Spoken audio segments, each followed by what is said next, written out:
chapter 16, verses 22 to 26, and the Word of God says, "The crowd joined in the attack against Paul and Silas, and the magistrates ordered them to be exposed and beaten with rods.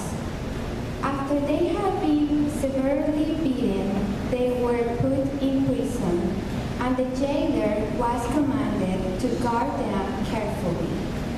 When he received these orders, he put them in the inner cell and fastened their feet in the stocks. About midnight, Paul and Silas were praying and singing hymns to God, and the other prisoners were listening to them. Suddenly, there was such a violent earthquake that the foundations of the prison were shaken. At once, all the prison doors flew open, and everyone's chains came loose." May God bless the reading of His Word. A story this week that I thought was very interesting. It was just a little joke about two fish that were swimming in a swim tank. They're both young fish swimming along, and suddenly this older fish swims by them, and the older fish says to them, "Hey boys, how's the water?" And they swim on, and the two fish swim on, and one of the younger fish looks at the other fish and says, "What the heck is water?"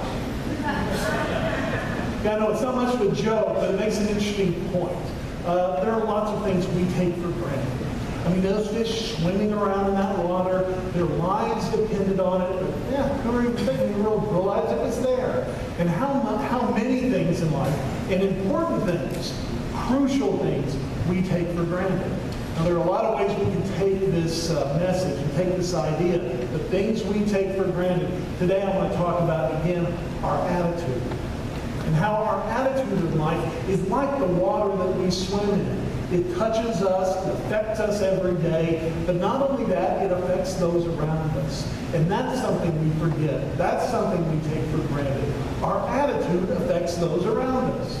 We see that over and over again in the Bible, don't we? We see it in the life of Jesus Christ. Jesus would come into a situation and people would be worried or would be stressed, and Jesus would change that. And when he came, there was stress, and when he left, there would be joy. Now we think about the wedding feast. Jesus' first miracle, coming there, they're running out of wine.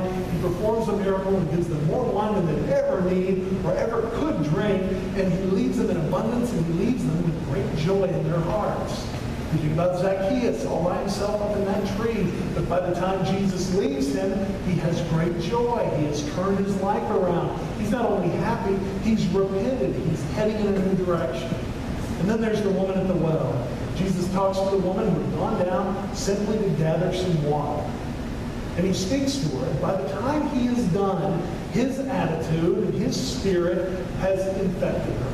And she leaves more joyous than anybody has probably ever seen Jesus. She is rejoicing when she leaves Jesus. That's the effect he had on people. That's the effect his attitude, his spirit had on others. And we as his disciples are called to follow in that example. To be that way ourselves, to let our attitude shine out into the world, to let God's love come into our hearts and not stop there, but keep going. Shining out into the world. And again, it is infectious. Our attitude is infectious. Think about all the people our attitude touches during our day, during our week, our family, the people who love us more than any others. And our attitude has an effect on them. Our friends. What is our attitude toward our friends? Toward our neighbors.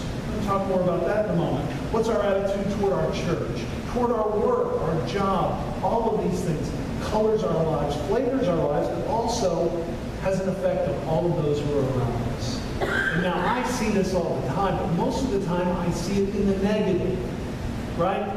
Because these negative emotions that I put out in the world, they have a way of shooting right back at me. We have anger, we have resentment toward others, we have fear, we have doubt. We express that to others, and it seems to go out and just affect everyone around us. I have a great example of this. It just happened a couple of weeks ago. I was at home on a Saturday morning with my family. My wife, Leslie, and my daughter, Elizabeth, and my son, Will, were getting ready to go on a short trip over the weekend to Dallas. and we were working hard to get everybody ready. And so it's kind of a stressful time already, trying to get everyone set to go, and there's a certain time to have to leave. And so everybody was a little uptight already, and we'd given the kids all the instructions, all the things they were supposed to do. And I look out in the midst of all this getting ready, and my 10-year-old son is out shooting baskets. Right in the middle of when he's supposed to be getting ready. And so I opened the door and said, Will, have you gotten ready? Have you done all the things your mother and I asked you to do? And he said, no. Not to admit. We're a pretty easygoing family, Mom. I'm a pretty easygoing father. But I got upset, and I got more angry than I should have in that moment. And I was quite a bit rougher on him, certainly, than I usually am. And he comes in after I get done with him and comes to the door and slams the door. And the first person he sees is his mother. And, of course, his mother says, have you done this? Have you done this? And he snaps at her. And I can see her getting angry. Oh, but here's the interesting part. I go in to help Will get ready. And I felt bad. I knew right away I'd done something wrong. I knew right away I'd put something negative out into his world, into his life. And he was about to carry it all weekend, so I was crying out. I felt guilty there. And to go in to help him and make him feel like a part of the team, I say, Will, you want to take your shoes? You want to take your tennis shoes with you to Dallas? And right, Leslie had been in the bathroom. Right, Leslie comes and she says to me, David, I told you to take Will's shoes. I told Will to take his shoes.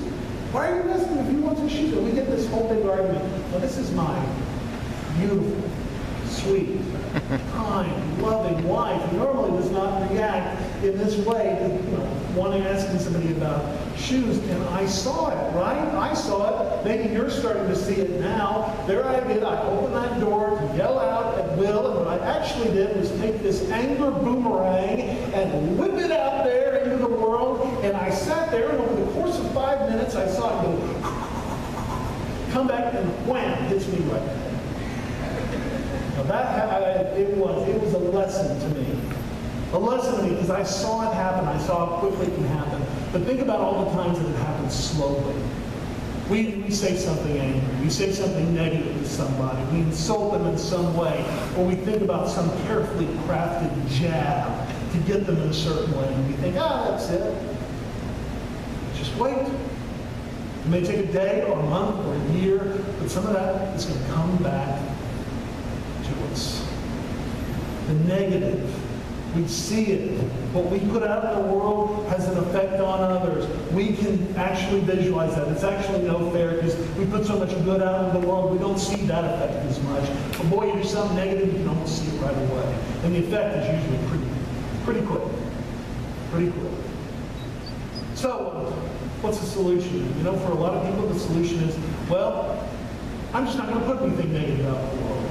And that's it. That's how I'm going to follow Christ. That's how I'm going to be the person I should be. I'm not going to put anything negative out into the world. And then there is nothing about putting something positive. It is this idea of apathy. We see it growing in the world today, this whatever attitude. You're going to do this, you're going to do that. Whatever. It's not enough for us, especially as followers of Christ, simply to be committed not to do the negative, but to be committed to do the positive. I heard a story my niece told me a month or two ago. And boy, it caught my attention. She's a young lady now, my oldest niece, a grown young lady. She's living in Arlington, Texas. She's just bought a home. In the first week in her home, she locked herself out. She didn't have any key hidden or anything yet. So, we've all been there, I guess, before. I certainly have many times.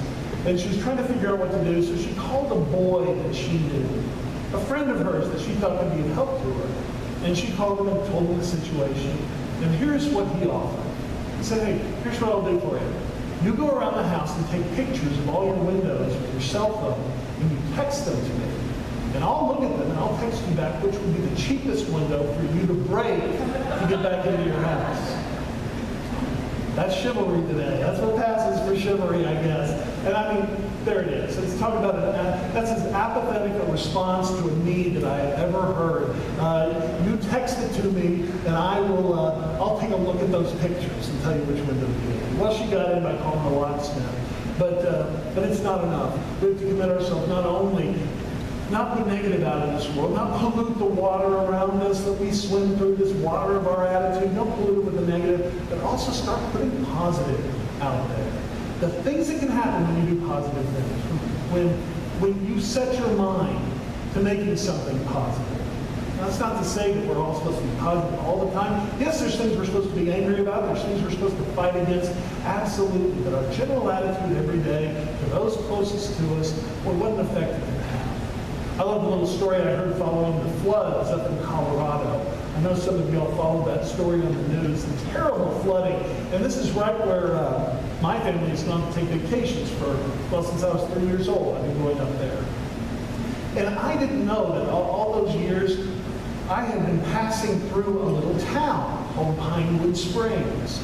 It's a little town right in the middle of the mountains. It's halfway between two mountain towns, right in the mountains itself. It doesn't have any businesses. It's all just people that have houses there. A lot of them are vacation homes, so people aren't there all the time. Well, this community, after these floods, was completely cut off.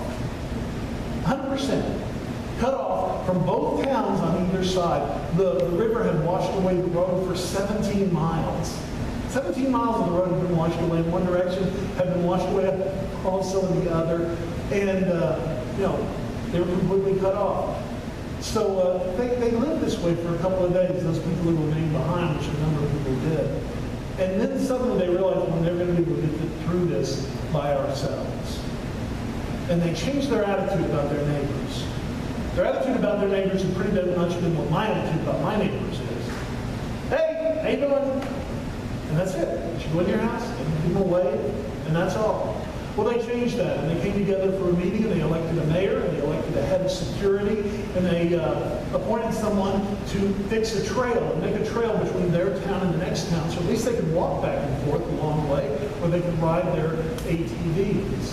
They had a committee that would go and check on people, and they shared their internet, and they shared their power, their electricity, and they shared their food with those who needed it, and they checked with everybody in that community that normally never came together for anything. No church in this community, no town hall, nothing like that. But they started coming together, and they started meeting, and here's what I think is important. One of the people who was very involved in this shift of attitude, said, it was hard. It was a disaster. It was terrible in so many ways. But I think in a lot of ways, we'll all look back at it and think about it as our best hour. Our best hour. And that's what a shift of attitude can do. And that's what we are called to do as Christians. There's nothing that should have a more profound effect on my faith and yours, or my attitude and yours, than our faith. Our faith in God is called to change us. To change us and give us the attitude that we need. Our scripture today is about Paul and Silas in prison. And you may have heard it and thought about this too. Paul and Silas, they're caught by the crowd, they're beaten.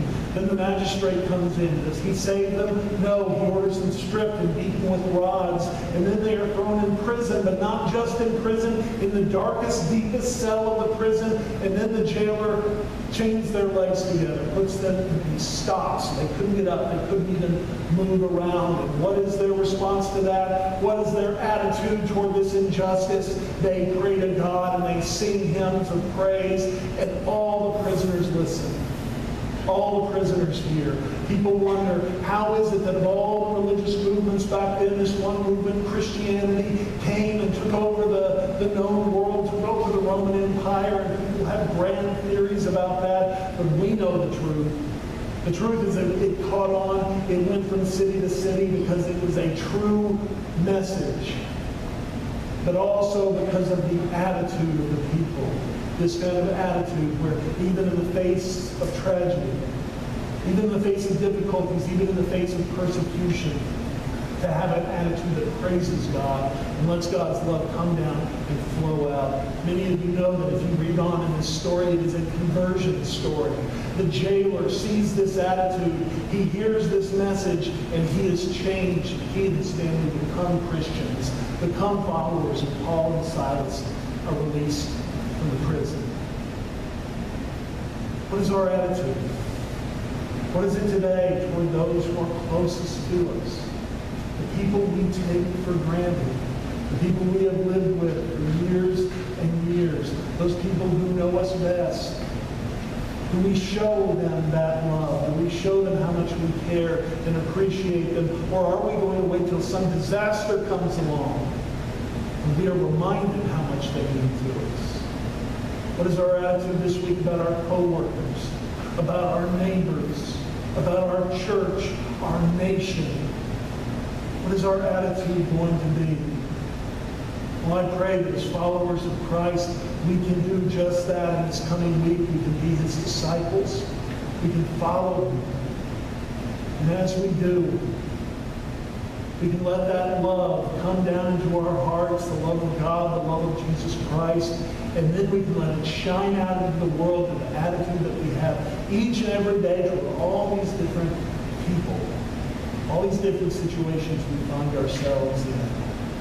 I know that as we do that, we will truly feel God's love, not just in us, but all around us. We will be swimming in clean, pure water of our lives. Friends, let us bow and pray. Loving God, we give thanks for this chance that you have given us every day to show those around us your love through our attitude, through what we're willing to say and how we approach all these different aspects of our life. Lord, help that your love to shine out through us into the world all week, in every situation. It is in Jesus Christ's name we pray. Amen. All right,